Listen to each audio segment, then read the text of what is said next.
Yan na yung ano kuya. Sima. Anong tawag nun? Sima. Sima. Pag ganyan ka, pang tilapia lang. Oo. Pero sa dagat, ito ginagamit ko. Bukod pa yung dagat. Ay, oo. Pang isda talaga yan pag gabi. Panggabi talaga. Tsaka mahal yan. Mahal po. Ito lang. Mahal. 40 grams kasi ito. Habang ginuhila mo, lumulubog. Kaya nakikita ng isda. 40 grams. Magaling pagkagawa ng sima. Pati nga kuya, paano ko kinabit? Alin? Yung pagkabit mo ng sima. Dali lang. May bilog ka pala. Pag yung ano, hindi kaya ng tali na ano. Ito lang natin.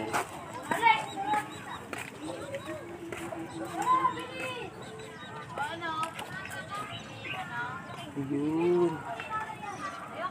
Kaya magkasya ng tali. Ilagyan din si kuya ng sima. At ready na siya mamaya-maya. Pag di mo mailusot yung tali, ganyan naman.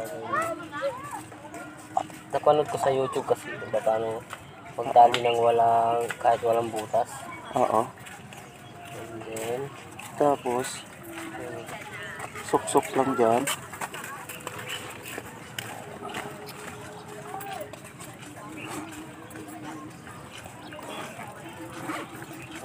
Okay. yun lang, akin lang yan. Okay na yun. Okay na yun. Kahit makipag-atakan siya yan, hindi na matatanggal yun. At least kompleto kang gamit. Sa dagat nga ako pumipesto pag ano eh. Okay, so. Hindi pwedeng walang Tapos gamit. mamimingwit si kuya. Dito lang Ang makukuha tilapia, di ba? Ilang sima ilalagay? Dalawa? Dalawa. Galing. Galing mo kaway. Maraming klase-klase ng sima. May malaki, may malaki. Diyan, bingwit niya o dalawa.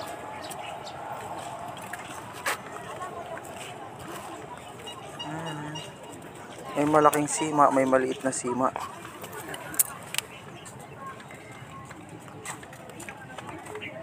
Okay. Tapos, yan ilalagay mo dyan. May bilog pala na ano sabitan eh. Igagano mo na siya ng konti. Lagyan mo siya ng butas na ganun.